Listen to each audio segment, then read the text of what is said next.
Many of us like to laugh at conspiracy theorists, people who think the moon landings never happened. Obama was born in Kenya. The world is controlled by the Illuminati. But there's one group of conspiracy theorists we should be taking much more seriously: the climate change deniers. Despite the overwhelming scientific evidence showing climate change is real, is caused by humans and endangers our collective future on this planet, these particular conspiracy theorists haven't quite got the message. I do not believe that human activity is causing these dramatic changes to our climate. I have never seen any credible evidence that anything out of the historical ordinary is happening to the climate. I am not a believer in climate change. They're ignoring the scientific consensus. Now, the deniers say it's not true that 97% of climate scientists agree on the science. They're right. It's actually 99.9%. But apparently the whole thing is a hoax, a conspiracy. Don't take my word for it. Listen to what Professor Richard Lindzen, hero of the deniers, told me when I asked him why so many scientific institutes have drawn attention to climate change. They've been told, issue a statement on this. They've been told by who? Well, I'd rather not say. Sorry, what?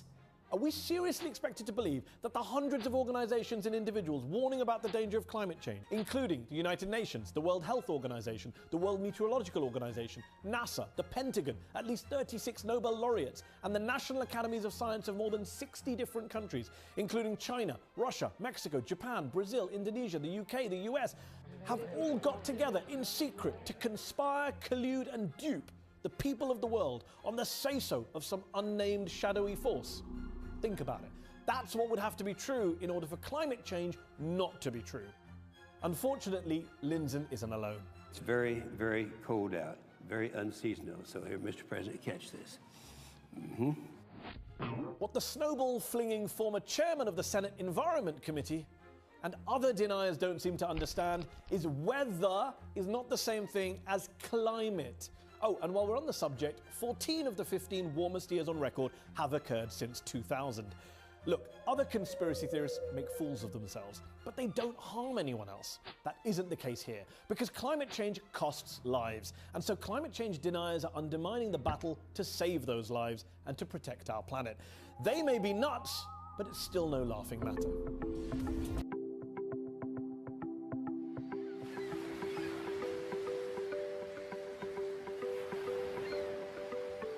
We know weather is unpredictable and extreme events have always occurred. We also know these events are becoming more severe and more common. And yes, these shifts are down to climate change. So what's the science behind all this? Let's start with greenhouse gases. As you probably know, these are released when we do things like burn fossil fuels. When this happens, heat becomes trapped near the Earth's surface, making it hotter here on land and in the ocean. Of course, this means more evaporation, more water vapour in the air, and more heavy rainfall. Some places get less, some places get more, but when it rains, it can pour. While all this is going on, let's not forget the heat.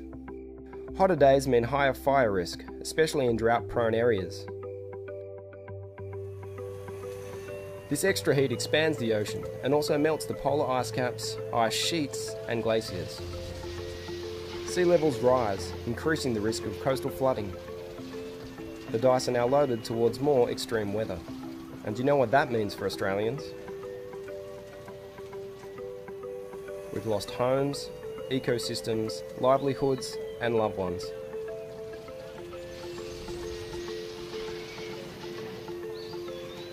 And the damage is likely to get worse.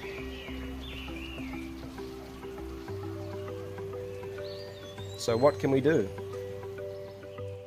We need to prepare to live in a world with more intense extreme weather.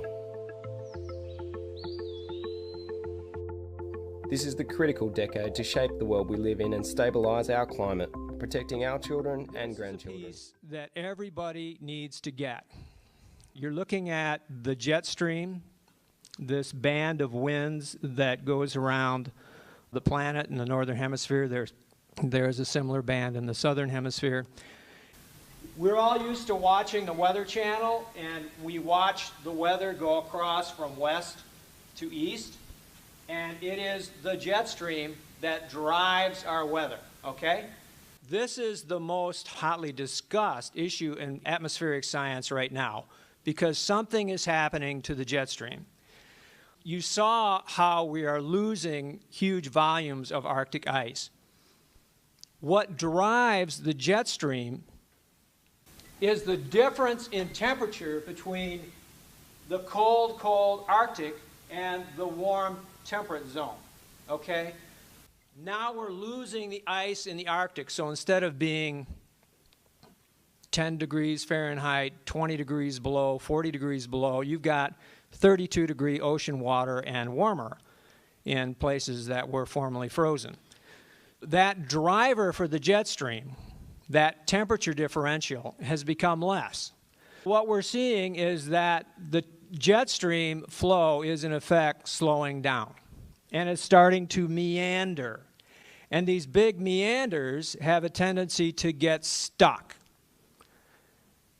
Up until a few years ago, a lot of people could comfort themselves by saying climate change is something we're not going to experience for 20 years or 50 years or 100 years. It's not something for me to worry about. But this is how it's affecting us here with this flow in the jet stream. And the example that most people can probably identify with is March of 2012. That was the year that over the eastern United States, I was in Saginaw, Michigan on March 18th, and it was 88 degrees. And it stayed that way for about 2 or 3 weeks. That was a function of the jet stream getting stuck over the United States. So just as we were having thousands and thousands of warm temperature records set here in the eastern United States, in the west, they were getting massive snowstorms, terrible cold records, and exactly the opposite kind of situation. That's an example of two kinds of extremes being caused by the same underlying mechanism. And in 2013, you may remember that we had a winter that just seemed to go on and on and on and on. It stayed cold through March. It stayed cold through April. In May, we were getting massive, massive snowstorms and blizzards in the Dakotas and Minnesota. And we had exactly the opposite kind of situation. The jet stream was stuck in kind of a southerly mode, and so we were getting Arctic air continuing to pour down on the United States over those months. I've talked to scientists across the spectrum on this. Everybody agrees that something's happening with the jet stream. There is an emerging agreement that it has something to do with the loss of Arctic ice. We're now seeing a series of weather extremes. We are in a new regime, what scientists call a new normal. And this is one reason why. So if you have noticed that weather has been different, more extreme, somewhat changed from what you remember growing up over the last few years, this is one big reason why, and get used to it because it's not going away. Have you ever wondered how the rapid warm-up in the Arctic and climate change could disrupt winds at high altitudes across the United States, Europe, and Asia? Well, if you're like most people, you probably haven't given it a thought. But as a meteorologist, I'm paying close attention to what's going on because it often leads to weather like this.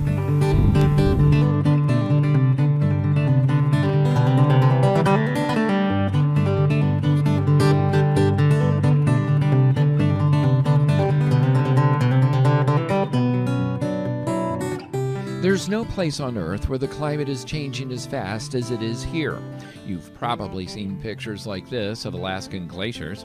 This is 1902. Here's the same location now. In this part of Alaska, we're losing ice at a rate of nearly 2 cubic miles per decade. Not all glaciers are shrinking this fast, but most of them in the mid and higher mid-latitudes are melting pretty quickly. Here's another one. It's the Muir Glacier in 1941. Here it is now. These are maps of the Earth's surface temperature anomalies, or variance from normal, over the last few decades. Everywhere you see yellow, orange, and red is where the temperature is now averaging above normal. Look at where most of the global warmth is occurring. As a meteorologist, I am finding this pretty amazing because the warmth that I'm seeing in the Arctic isn't just at the Earth's surface, it's extending thousands of feet up in altitude. So why, though, should the warmth at high altitudes over the Arctic matter to us thousands of miles away farther south across the United States, Europe, and Asia? Well, it's all connected, and I'll show you how. First, we all know that the sun heats the equator more than at the poles, but what you may not know is because of that difference in heating, the atmosphere is deeper at the equator than it is at the poles, and this is important. That difference in atmospheric depth is what drives winds in the upper atmosphere which travel around the world. Those are the winds that create our weather. They move storms, warm and cold air masses around. When the Arctic is anomalously warm, those winds have to shift south. In effect, the refrigerator door, so to speak, is opened, and the Arctic's warmth spills south, becoming a mid-latitude chill. Not theory. It's measurably happening. We saw some extreme examples of this in the winters of 2010 and 2011. The record cold and snow in Europe, the record cold in Florida, a rapid succession of snowstorms over the eastern part of the United States, and historic snows over the Great Lakes are all part of a pattern of record warmth in the Arctic, especially over Greenland and Alaska. This displaces the Arctic weather farther to the south. What's meteorologically interesting about this is that the effect is most prominent during the winter. That's when the temperature differences are at their greatest between the equator and the poles. So when the Arctic is anomalously warm, the mid-latitudes across North America, Europe, and Asia often end up like this. And looking into the future, global climate models continue to show change with a steady decrease in Arctic sea ice, a likely result of both warmer temperatures and disruptions in Arctic wind patterns. In the coming decades, climate models also show a significant increase in global temperature, especially in the Arctic. But this is an average. As the Arctic warms, there will be disruptions in atmospheric circulation. Some, as we've seen, won't be so warm. In this video, we've only touched on just one of the many potential impacts a warmer Arctic can have on us as it feeds back into the climate system. The notion that climate change is a good thing and that we're all going to be basking in warmer weather in the coming decades is most certainly a misunderstanding. As the world continues to warm so unevenly, it seems very likely there's going to be additional disruptions in storm tracks and precipitation across the northern hemisphere. Put simply, it probably means that most of us are going to end up with what used to be somebody else's weather.